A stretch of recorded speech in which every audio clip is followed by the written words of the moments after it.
शेखबाबाद GIBA college वारे मोहल्ले वासी टे मासूम नींगर ॻोठ लश्कर टालाणी में पानी वारे तालाब में बुॾी फोत थी विया। इन हवाले से वधीक तफ़सील ॾियण लाइ असां सां लाइन ते मौजूदु आहे शेखबाबाद मां CN न्यूज़ जो रिपोर्टर जमील गुल फ़हीम। जी जमील गुल, वाक़े जे हवाले सां आगाह कजो। जी जेकाबाद जे IB वारो जेको तव्हांजो इलाइक़ो आहे उते जेको आहे उन इलाइक़े में हिकु इंतिहाई अफ़सोसनाक जेको आहे उन इलाइक़े में वाक़ियो पेश थियो आहे।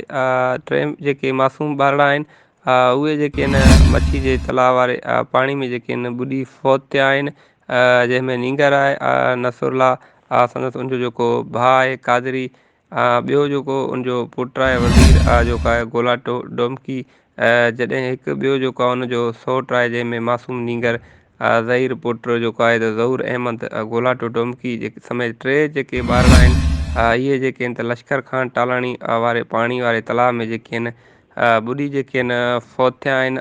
मासूम नींगरनि जा जेके लाश आहिनि उहे वारिस खणी सिविल अस्पताल पहुता आहिनि। जेको आहे उते डॉक्टर जेके मौजूदु हुआ उन्हनि जेको आहे त मासूम ॿारनि जी फौत थियण जी जेका उन्हनि तसदीक जेका आहे त कई आहे। वारिस उन्हनि जा मासूम नींगरनि जा लाश खणी घर जेके आहिनि पहुता आहिनि उन्हनि जे घर में जेको आहे हिन वक़्तु माताम जेको आहे उन्हनि में मतल आहे। जी महिरबानी जमील गुल आगाह करण जे लाइ।